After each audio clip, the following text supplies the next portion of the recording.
Buenos días a todos y, ante todo, muchas gracias al Museo del Prado por permitirme impartir esta conferencia, y a Leticia Ruiz, la conservadora de pintura española del Renacimiento, por esta presentación que ha sido bastante exagerada, pero en la medida de lo posible quería exponerles alguna documentación nueva que se ha encontrado sobre las dos infantas hijas de Felipe II, Isabel de Valois, Isabel Clara Eugenia y Catalina Micaela. Isabel Clara Eugenia fue la hija mayor del tercer matrimonio formado por Felipe II e Isabel de Valois, y nacería en el Palacio de Balsaín el 12 de agosto de 1566. En ese momento vivía todavía el mal-logrado príncipe don Carlos, pero se hacía necesario la figura de un nuevo heredero, ¿no? Porque ya daba muestras de que él no podría suceder a su padre, y de hecho en 1567 sería encarcelado y en 1568 moriría, el mismo año que Isabel Clara Eugenia quedaba huérfana. Desde su infancia, a pesar de haber nacido niña, será la preferida, junto a Catalina Micaela, de los hijos de Felipe II, y la mantendrá por eso junto a sí hasta su muerte en 1598. A Isabel Clara Eugenia, desde muy pequeña, se le dio una excelente formación en materias normales para la época, como en la religión, también la historia, pero sabemos que también dominaba bastante bien el latín y otros idiomas como el francés o el italiano. También tuvo un maestro de danzar, era excelente danzarina, cantaba y también tocaba varios instrumentos musicales. Vivió desde muy pequeña rodeada de las fastuosas colecciones de su padre. Se servía muchas veces de ellas, como estos tapices o estas alfombras, y le acompañaba a supervisar sus encargos artísticos. Por eso entró en contacto con muchos de los pintores y escultores y artistas que trabajaban para su padre. Ella reunió desde bastante pequeña una incipiente colección artística que iría incrementando a través de los años, y no sabemos si llegó a manejarla, a dominar el arte de la pintura como sus hermanos o su madre Isabel de Valois, pero sí que la dama cremonense Sofonis van Guisola, que vino para enseñar dibujo a su madre Isabel de Valois, se quedó a su servicio. Y también estaba al servicio de su tía, Juana de Austria, que siempre será un referente para la infanta, y posiblemente se encargase de enseñar a las infantas a pintar. También conocía bastante la arquitectura. Trataba con arquitectos como Francisco de Mora, y cuando está en Flandes organizará todos los edificios reales, muchos que estaban en ruinas, como Marimón, y todo esto, todo el mecenazgo que desarrolla en Flandes con Rubens, no se podría entender sin su formación en España, los años que transcurrió aquí hasta 1599 al lado de su padre. Esta importancia que tenían las niñas de pequeñas fue increciendo, sobre todo a partir de la muerte de la reina, que era la figura femenina por excelencia en la corte, Ana de Austria, en octubre de 1580. También todos los hijos varones iban sucesivamente muriendo, quedando solo en 1585 Catalina Micaela, Isabel Clara Eugenia y el joven Felipe, el futuro Felipe III, nacido en 1578. Todo hacía suponer que este niño siguiese la suerte triste de sus hermanos, del resto de sus hermanos, e Isabel será la figura fundamental en la corte, desde un punto de vista femenino, en la corte de Felipe II, especialmente desde que Catalina Micaela abandona la corte de Madrid en 1585 hasta la muerte de su padre en 1598. Y así se explican retratos como este que vamos a estudiar. Aquí vemos a las infantas, por ver otro retrato del Prado en su juventud. En su niñez, también por Sánchez Coello, que vemos que desde un principio estaban habituadas a toda esta serie de joyas, de elementos lujosos en torno a su alrededor, y normalmente fueron dos figuras que estuvieron muy, muy unidas.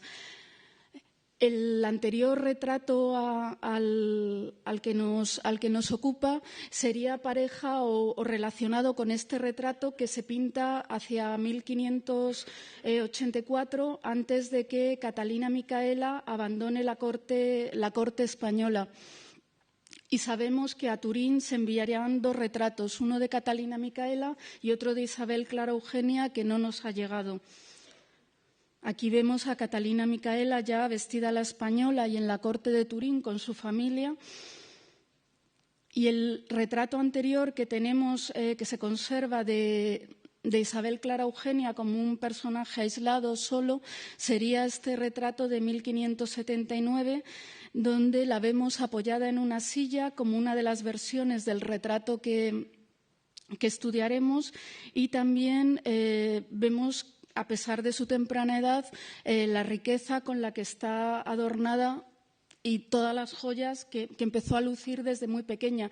Todas estas joyas, en parte, se conservan y se pueden rastrear bastante bien a través de inventarios y otra serie de documentos. Un detalle de la riqueza de estas joyas es, por ejemplo, esta medalla que sostiene el penacho con un San Jerónimo penitente. Y vemos la minuciosidad con que están tratadas todas las joyas que usaban las infantas.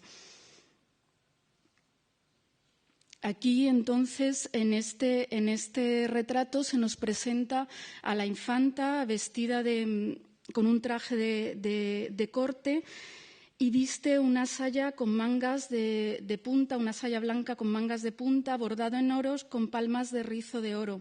Las mangas van forradas interiormente por una tela blanca con decoración floral inscrita en rombos que dejan ver las mangas del jubón. Desde jovencita usaba unos papelones rígidos pegados unos a otros con el fin de aplanar el pecho, como la vemos aquí. La cola de la saya, que casi nunca se suele intuir en estos retratos frontales, se recoge en un lateral, la vemos aquí, y nos ayuda a imaginar la complejidad de esta indumentaria. Desde 1584 las infantas usaban chapines, que eran estos calzados altos por los que se tenían que deslizar, y la altura de este pliegue frontal del ruedo de la saya se podía regular, tenía un pliegue que se podía regular según la altura. Una imagen de las dos hermanas recibidas por su padre antes de que Catalina abandonase la corte nos da bastante bien la idea de lo que suponían estas sayas, las colas de estas sayas, que muchas veces con los chapines las jugaban malas pasadas. Aquí las dos hermanas están siendo recibidas por su padre, que está sentado bajo un dosel, como normalmente eran las audiencias de la familia real. También es interesante esta medalla porque esta visión frontal de la infanta nos ayuda a entender cómo eran los complicados tocados apuntados hacia arriba que usaban las infantas, y que muchas veces hacían necesarios el empleo de alambres para sostener toda esta estructura en la que iban insertadas todo tipo de elementos, como lágrimas de vidrio de cristal de roca, joyas, lazos de colores, etc. Una de las cosas que más nos llama la atención de este retrato son las magníficas joyas que luce la infanta. Las infantas usan joyas desde apenas nacer y sabemos que, por ejemplo, a los 3 meses se horadaron las orejas para llevar pendientes de Isabel Clara Eugenia. En 1585 se reparten las joyas de Isabel de Valois entre las 2 hermanas y como Isabel de Valois había fallecido en 1568, Felipe II hace que se modifiquen algunas y que se modernicen. Para que apareciesen las hermanas en todo su esplendor en Zaragoza, en las bodas de Catalina, se traen todas las joyas de Ana de Austria, fallecida en 1580, y Felipe II encargará también nuevas joyas para sus hijas. Aquí vemos que la infanta va tocada con una gorra alta, diferente a las gorras bajas que se usaban en los años 70, con un cintillo de perlas y, sobre todo, nos llama la atención la que sostiene el penacho de plumas, que va rematado con un broche con el rubí, diamante y una perla que había pertenecido a Ana de Austria. El penacho está compuesto por una pluma blanca que se completa por otra más alta y más delicada. Para estas composiciones había un oficial especial en la corte que era el plumajero. Esta joya tiene gran importancia dinástica porque su madre había lucido algo parecido, pero sobre todo esta se puede reconocer muy bien en los retratos de Ana de Austria, a la que perteneció, y en su testamento se la cede en su testamento de 1580 se la cede a Isabel Clara Eugenia. Mando a la Serenísima Infanta, doña Isabel, un joyel que tiene un diamante y un rubí y una perla grande. A pesar de que la joya era de Isabel, se la presta a su hermana Catalina Micaela el día de la boda en Zaragoza, ya que el arquero Enrique Koch, en su relación del matrimonio, describe la trencha en que la esposa lleva sus cabellos tenía 3 piedras que por ningún dinero se podían comprar, una perla grandísima, un diamante y un carbunche, que era un rubí cabujón, es decir, sin labrar. La infanta se representará con ella en retratos posteriores con gran valor simbólico, como este Banquete de los Soberanos de Polonia, que alude a la cesión de Felipe II a su hija de los Países Bajos, pero vemos que tiene este mismo penacho.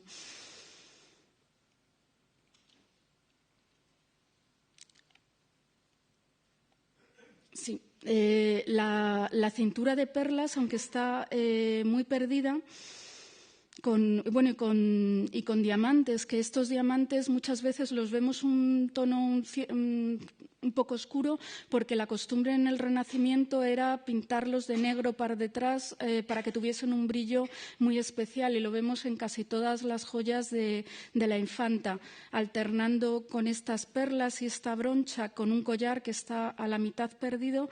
Es muy parecida a la que luce su madre en este retrato de Isabel de Sofonis van Guisola. También la infanta lleva todo el pecho cuajado de botones, que también sostienen las mangas de punta, y luego vemos un detalle muy usado en la moda de la época, que son estos remates de los lazos, las puntas, que eran también en forma cilíndrica de orfebrería con diamantes. No obstante, la joya más importante y que centra la composición, vemos que también para resaltar su importancia, la enana Magdalena Ruiz mira hacia él, es este camafeo de Onís que sostiene, de su padre Felipe II, que sostiene la infanta en su mano.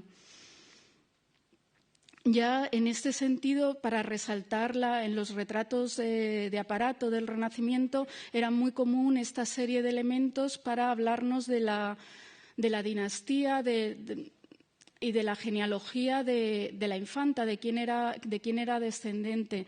Pero y también los vemos en otros ejemplos, como por ejemplo Isabel de Valois con su marido Felipe II.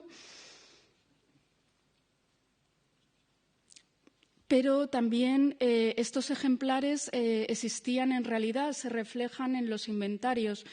y sabemos por la contabilidad que en 1585 Felipe II en Zaragoza entrega a sus 2 hijas sendos camafeos que le había hecho el lapidario Jacopo de Atrezzo, el autor de la custodia del monasterio del Escorial. Aquí su tía, Juana de Austria, llevaba un retrato de su hermano Felipe II, al que estaba sustituyendo en estos momentos en el Gobierno de España, y sabemos por el inventario, por documentación de la infanta, que ella misma en su galería de retratos junto a su oratorio tenía un retrato de Juana de Austria con esta misma toca de cabos que se unían o con un joyel o con un retrato en la parte frontal. No sabemos si era un retrato de Felipe II o de Carlos V, porque en muchas ocasiones luce el camafeo de su padre, que también se refleja en el inventario. También aquí vemos, les quiero llamar la atención sobre este abanico oriental, seguramente japonés, que veremos que la enana Magdalena Ruiz tendría un retrato con este accesorio y con los guantes. Otro ejemplo, esta vez con una medalla de bronce de su padre Carlos V, y en su cenotafio, en escultura, con un camafeo de Felipe II. La infanta no solo la usa en esta ocasión con Magdalena Ruiz, sino que en retratos posteriores vemos que vuelve a utilizar la medalla de su padre, de Felipe II, ya anciano,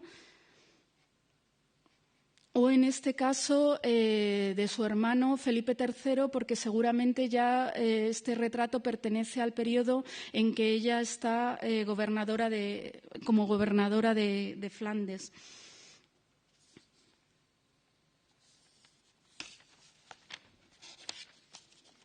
Este camafeo, como les digo, se le entrega en Zaragoza a las 2 hermanas a la hora de separarse, y luego Isabel Clara Eugenia en 1595, sabemos por sus cuentas, que lo guarnece con una especie de guarnición, de adorno, de orfebrería que hace el orfebre Francisco Reinalte, y también enriquecida con esmaltes y un asa para poderlo colgar. Aparte de las joyas, se resalta el entorno áulico, como es típico del retrato cortesano o el retrato de Estado, con elementos como la columna, que aparece en muchos retratos de su padre y de su abuelo, y también con el espaldar de brocado que está detrás de la infanta, que no sabemos, con labor de piñas, que no sabemos si es sencillamente el espaldar o tendría un dosel con su cielo, como hemos visto a Felipe II cuando recibía a sus hijos.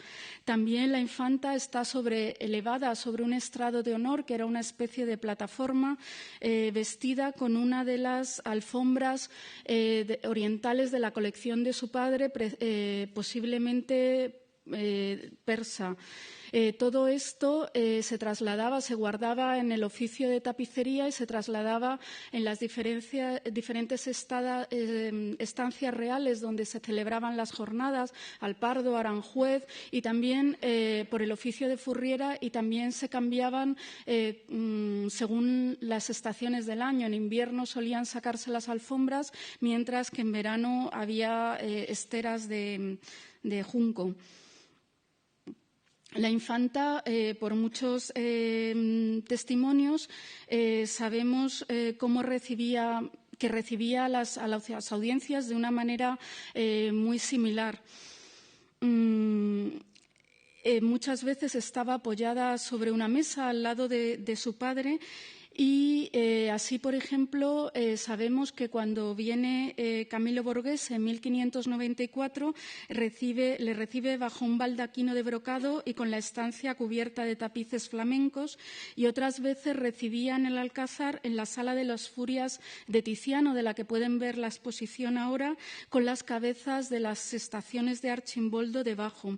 Respondía siempre en voz muy baja, y algunos testimonios de los recibidos por la infanta nos hablan de la belleza de sus manos. En este tiempo, el príncipe, el joven Felipe III, era muy niño, y en estas audiencias la infanta, tenemos testimonios de que lo cogía en sus rodillas y respondía por él, porque le iba un poco educando a lo que tenía que responder cuando él recibiese sus audiencias solas.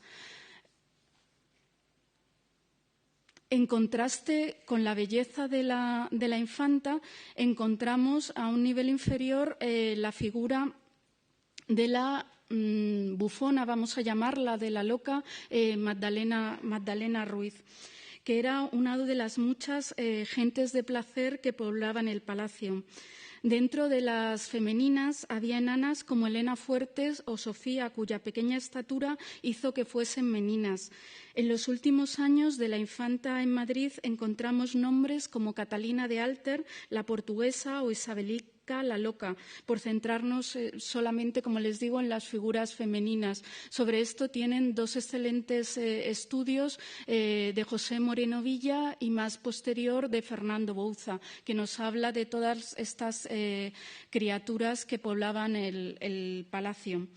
Magdalena Ruiz parece que fue la loca, como se decía en la documentación, de la princesa doña Juana, y estaba a su servicio en 1568 para pasar al de la infanta. Acompaña a Felipe II a Portugal entre 1580 y 1583. A este viaje también fueron las infantas, pero la muerte de Ana de Austria en Badajoz en octubre de 1580 hizo que los hijos de Felipe II volviesen a Madrid, y de esta estancia en Lisboa tenemos testimonio de las deliciosas cartas que escribe el rey a sus hijas, que nos ofrecen muchas noticias sobre esta sabandija palaciega, como también se las conocía. Añora las fresas de Aranjuez, pero también tiene afición a la bebida. A pesar de estar vieja y caduca y bastante sorda, como dice Felipe II, sale por las calles de Lisboa con sus ropas raídas, por lo que recibe burlas y se le van los pies al son de los bailes de los negros de Lisboa. También discute frecuentemente con otros bufones, como podía ser Luis de Morata. Al igual que la infanta luce sus joyas, ella lleva un collar de cuentas de coral, alternando cada tres con otra que parece madera, y pensamos que puede ser calambuco, que era una sustancia odorífera, algo resinosa, que era muy común en los rosarios y en las cuentas de collares del Renacimiento. Aquí vemos un retrato de Ana de Austria, vestida más como iría ella normalmente de diario. Las infantas tenían, por las cuentas de sus sastres que conocemos, trajes parecidos a este de Ana de Austria, y lleva un collar al cuello marrón que podría ser estas cuentas de calambuco. También hay una cruz y una especie de medalla que se ha interpretado como una medalla religiosa en consonancia con la cruz, como el marido de Magdalena Ruiz. Y también podría tratarse de una medalla del rey Felipe II en bronce, porque sabemos por bastante documentación que Felipe II, dado el favor que tenían estos enanos y estas criaturas en su corte, les obsequiaba a veces con su medalla, por ejemplo, al enano Estanislao. En el inventario de Felipe II de 1598 del Alcázar se describe un retrato suyo perdido, un lienzo pintado al óleo de medio cuerpo con un habano en la mano, con un abanico, como hemos visto en los retratos de Juana de Austria, y en la otra una calabaza y guantes. La calabaza estaba muchas veces asociados a los bufones, Y veremos que en el siglo XVII, con Velázquez, llegarían todos estos retratos de bufones a su máximo esplendor. En los inventarios, por ejemplo, del Alcázar de 1636, se describen muchos de los retratos de los bufones de Felipe II que hoy se han perdido, pero que sin duda vería Velázquez. Existía otro retrato suyo de cuerpo entero en el inventario del Marqués de Leganés de 1630, en una serie de bufones entre los que se encontraría posiblemente el del enano de Van der Hamen, hoy en el Prado, y una copia de Perejón de Antonio Moro. Se la denomina en este inventario la portuguesa, pero quizá al confundirla con Isabel Alter. Trataba por sus cartas con la alta nobleza, como podía ser con el tercer duque de Alba, al que le dice que tiene celos de todas las damas flamencas que le besan en la boca, o con don Diego de Córdoba, el caballerizo mayor del rey, que tenía también un humor muy peculiar. Hay un retrato de Magdalena Ruiz en el Museo de Santa Cruz, vestida como beata, pero pensamos, no se lo proyecto porque pienso que no se trata de ella. En muchas ocasiones aparece mencionada como madalenica, lo que podría indicar su pequeño tamaño o que fuese enana, pero también podría tener una deformación o un arqueo en sus piernas, aunque aparece no sabemos muy bien por qué aparece a menor altura que la infanta, aparte por la jerarquía jerárquica, quizá o estuviese arrodillada o fuese enana, pero también tiene unas manos como muy, muy masculinas, que no hace pensar que fuese enana.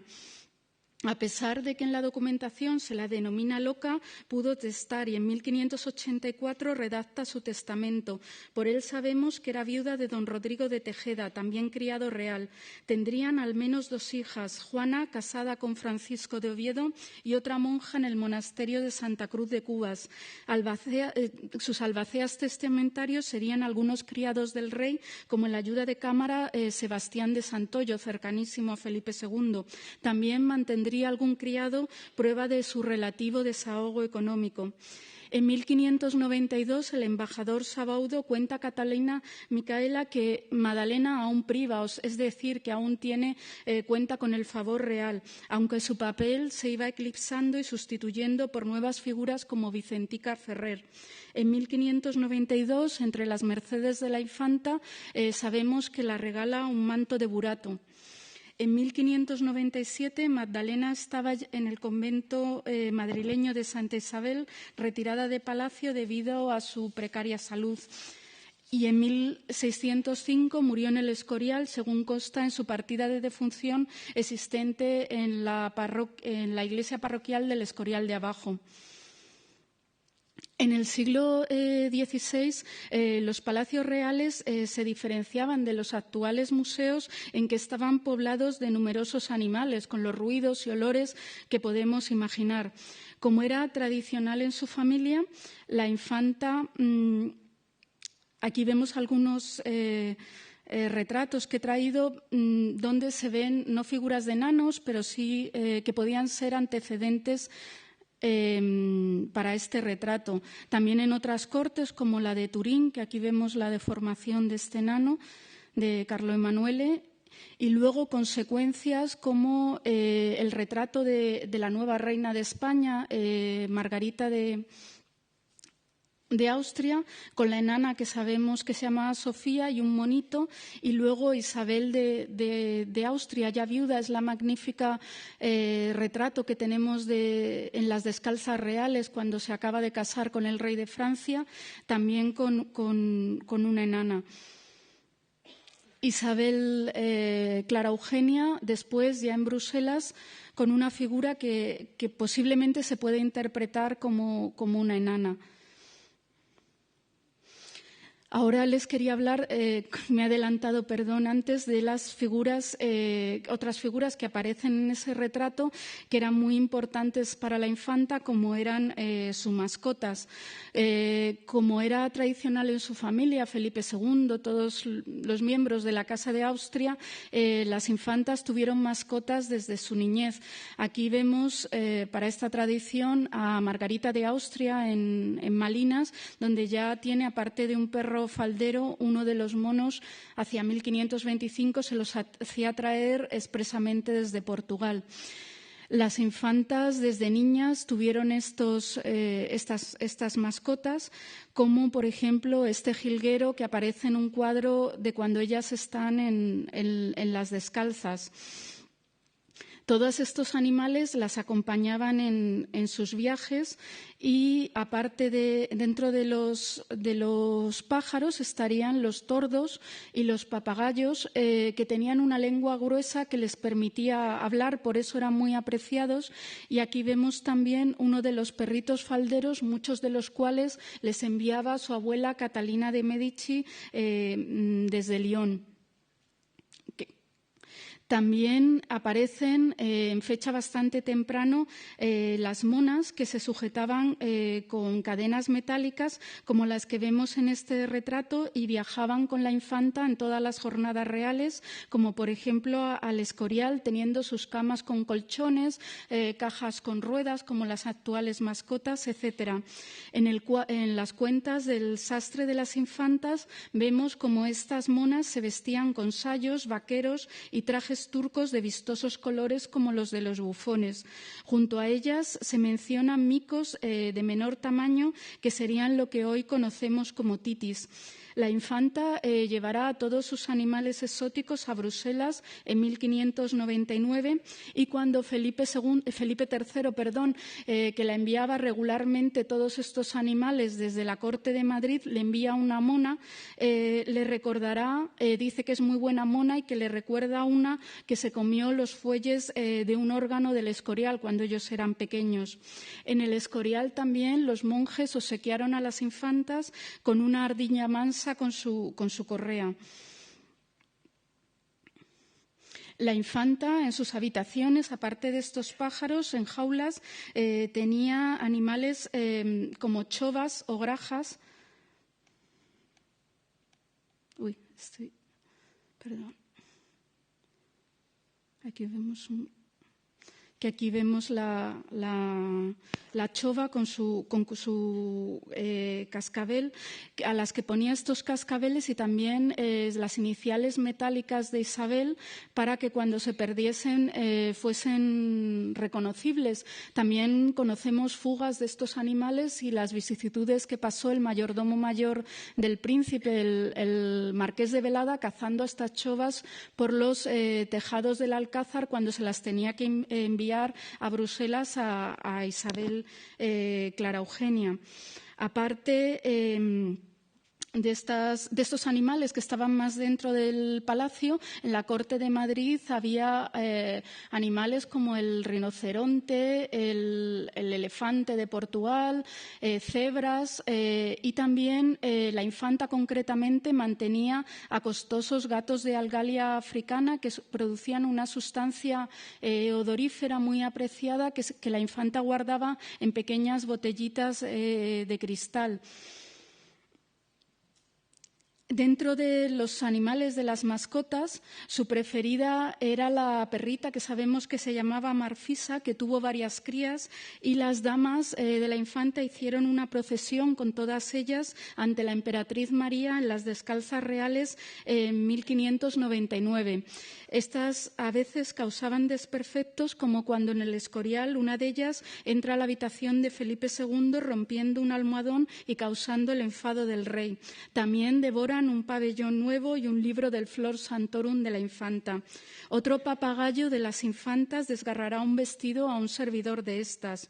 La infanta era una avezada, así serían un poco las perritas que tenía la infanta Isabel Clara Eugenia, y ella, al igual que su tía, era una avezada cazadora y, aparte de los perros falderos, poseía al menos un lebrel de caza que tenía collares de cuero parecido a este, con las armas de la infanta Isabel Clara Eugenia sobre una venera de cuero.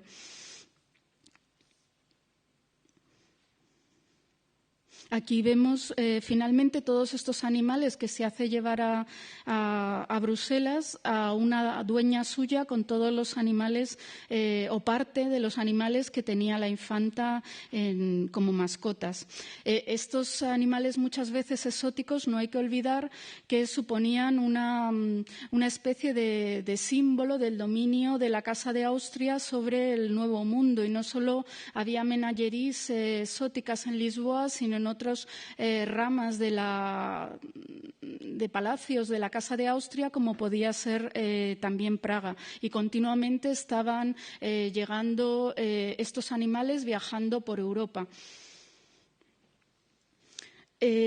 Ahora, tras haber analizado un poco el retrato, someramente quería hablar sobre su ejecución. Parece ser que este retrato se pintó cuando la corte regresa a Madrid tras el matrimonio de Catalina Micaela en Zaragoza en 1585 y posterior paso por Valencia. La infanta estaba en el culmen de su belleza y en este momento piden su retrato desde Francia, donde estaba su abuela Catalina de Medici, a través del embajador francés en Madrid. En este momento se habla de la infanta como heredera a Bretaña si Enrique III no tenía descendencia, y Lenglet explica que aprovechará una audiencia para presentar unos regalos que enviaba la reina viuda de Francia para solicitar el retrato de su nieta. Estos llegan en mayo a la corte y se trataba de 3 nuevos relojes que Lenglet debe hacer limpiar por un buen maestro, a la vez que colocar los rubíes que se han caído al ser abierta la caja por los aduaneros. El 19 de junio del 86 informa: Madame, habiendo también pedido licencia para hacer un retrato de la infanta para enviar a vuestra majestad, me ha sido respondido por el señor don Juan de Idiáquez, secretario de Estado, que él había hablado sobre ello a su majestad católica, quien había ordenado que se hiciese, y que estando hecho se me entregará para enviarlo a vuestra majestad. Yo he hablado después sobre esto al pintor que lo ha de hacer, que me ha prometido de poner mano en ello desde ahora, algo que yo me encargaré de solicitar para servir a vuestra majestad. El 23 de agosto aún no ha recibido el retrato de la infanta, pero tiene la esperanza de recibirlo un día de estos. Paralelamente, el embajador imperial Kevin Hiller, valiéndose de la ayuda de la emperatriz María, que pasaría ese verano en San Lorenzo, lo intentaría conseguir para enviar a Praga. Rodolfo II, educado en España entre 1564 y 1571, era desde su niñez el más firme candidato a convertirse en su esposo, pero dilataba este matrimonio con diversas excusas, entre ellas solicitar un retrato para ver cómo era Isabel desde que se habían separado. Quien nos da la clave es la correspondencia entre el duque de Urbino y su embajador en Madrid, Bernardino Maschi. Francesco María de la Rovere también se había educado en España entre 1565 y 1567 y solicita los retratos de los hijos del rey de 3/4 y sacados del natural, es decir, que posasen directamente. Esta solicitud la hace en mayo. Para no entorpecer la labor de Federico Zúcaro,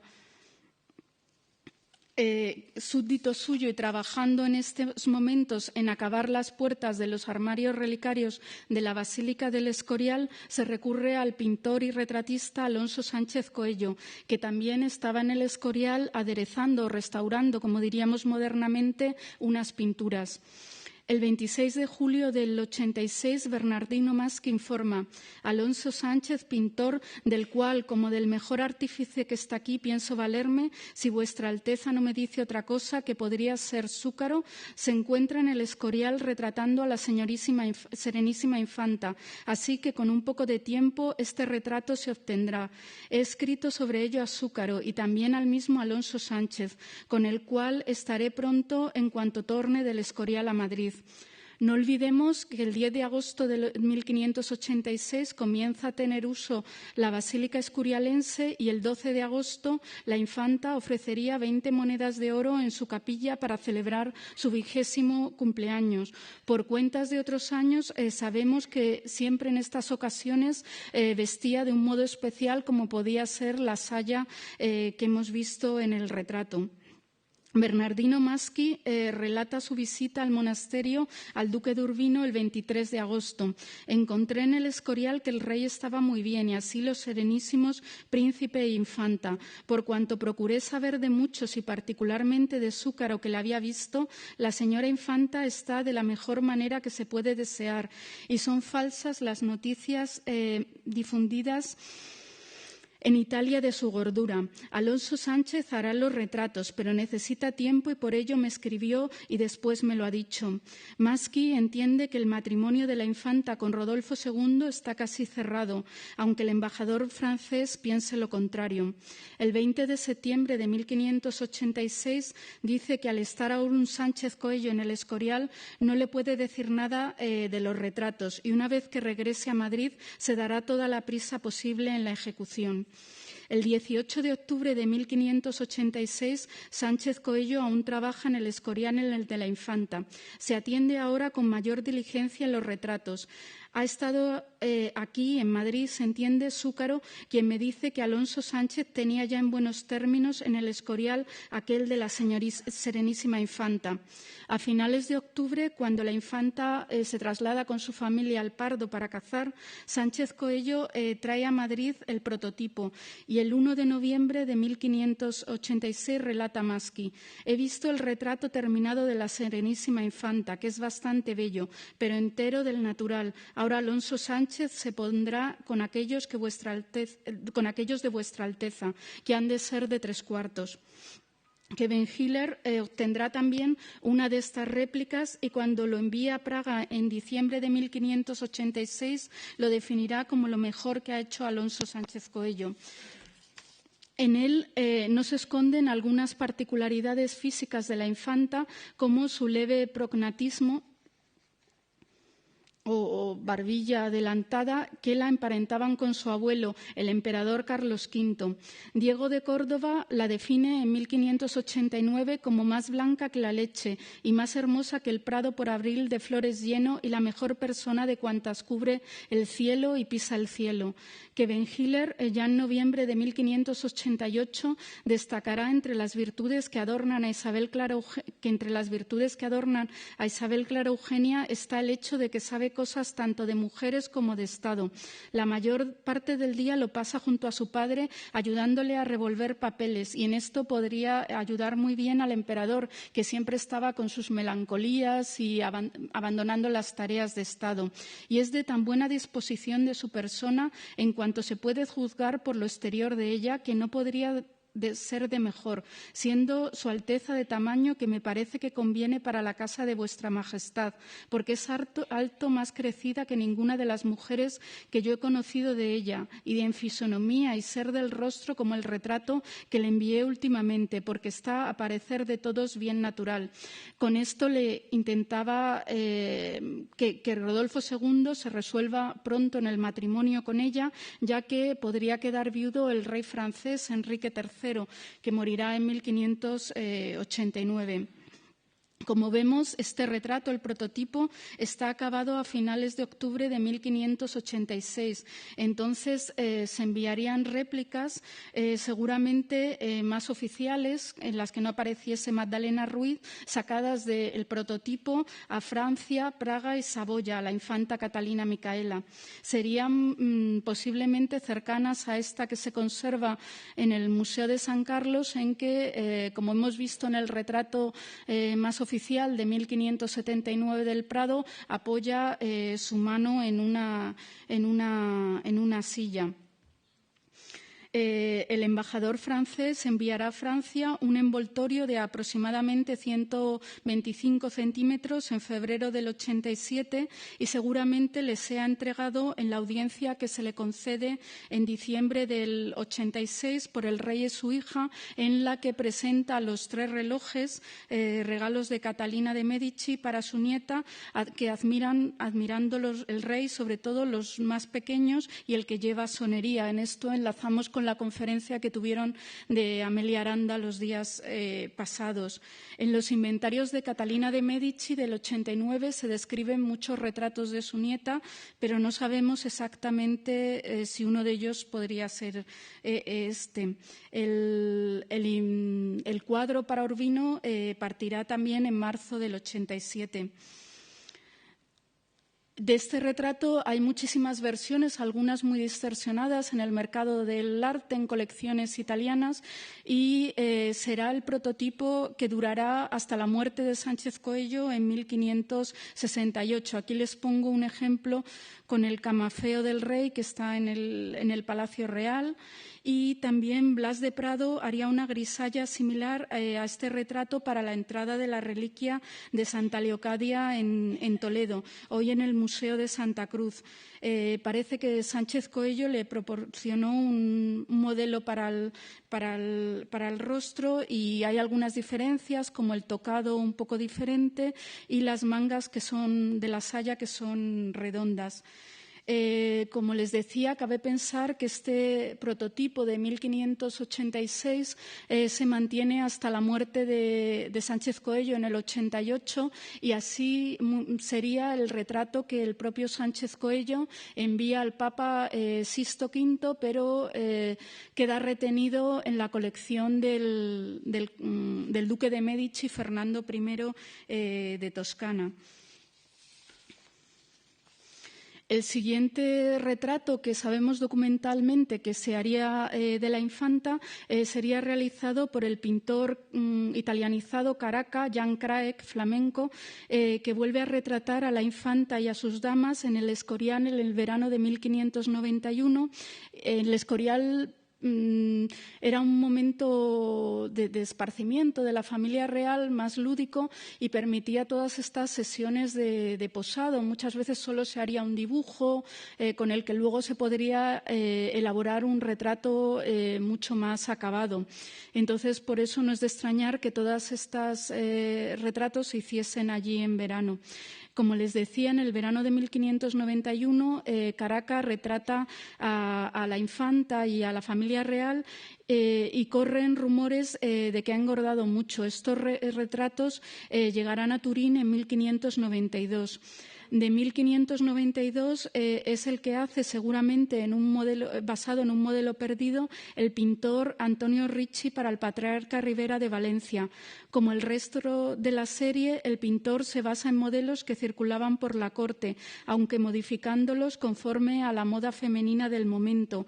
La infanta viste una saya negra con botones de orfebrería en la parte superior y puntas en la falda, de manera muy similar a los retratos de su hermana de hacia 1584. Apoya también la mano en una silla, mientras que sostiene con otra un pañuelo de encajo. Sin embargo, Ricci actualiza una imagen quizá un poco obsoleta de la infanta, añadiendo detalles como una lechuguilla de plato más amplia y el tocado, que no solo se eleva, sino que se apunta en la parte central y se adorna de perlas. Por documentación sabemos que en 1594 Pantoja de la Cruz la retrata vestida de colorado, pero solo conocemos esta imagen por las referencias documentales, se ha perdido. La última imagen que tenemos en España de la infanta es previa a su boda. Iba vestida con una saya negra de la que asoman manguillas de raso blanco con bordaduras en oro. El tocado es más complejo, con flores, jazmines, por ejemplo, y cintas rojas con perlas. Se reconocen algunas joyas, como el famoso rubí, diamante y perla que heredó de Ana de Austria y con el que aparece en su retrato con Magdalena Ruiz, pintado en un decenio antes. También lleva una cadena de oro de la que pende una figura de San Antonio de Padua. Ella normalmente llevaba incluso hasta relicarios de orfebrería, ¿no?, que conocemos por sus cuentas. También el apoyar la mano en la silla significaba, que es uno de los elementos, como hemos visto, del retrato de Estado, significaba que se podía sentar en ella, aunque normalmente ella tenía un estrado en el que se sentaba en almohadones en el suelo, como era común en las damas de la época. El siguiente retrato ya es un poco, sería de Pantoja de la Cruz, que con su marido, el cardenal Alberto, en Múnich, y luego toda esta tradición se seguiría en Flandes, con los maravillosos retratos de Rubens, que ya la vemos con más edad e incluso al final de sus días vestida como una Clarisa cuando se quede viuda. Prueba de la circulación de todos estos retratos que se enviaban muchas veces entre una corte y otra es esta nave de la iglesia en la que... Aquí casi tienen que imaginar está Isabel Clara Eugenia con un retrato, o sea, con un tocado totalmente apuntado hacia el vértice, con cintas de color rojo, que era como la solemos ver en un retrato, un prototipo perdido que sería del final de su etapa en la corte madrileña, y también vemos a otros personajes como la emperatriz María, el emperador Felipe II y el joven príncipe Felipe III. Este retrato sería un retrato, en cierta manera, familiar e íntimo al aparecer Magdalena Ruiz, y entonces se quedará en manos de Felipe II y se describe en su inventario madrileño a su muerte del Alcázar en 1598. Y se puede seguir bastante bien su pista desde el 1598 en el Alcázar hasta su entrada en el Museo del Prado por diversos inventarios, para lo que nos ayudan muchas veces algunos números que tiene, como este del inventario del Buen Retiro en el siglo XVIII. Muchas gracias.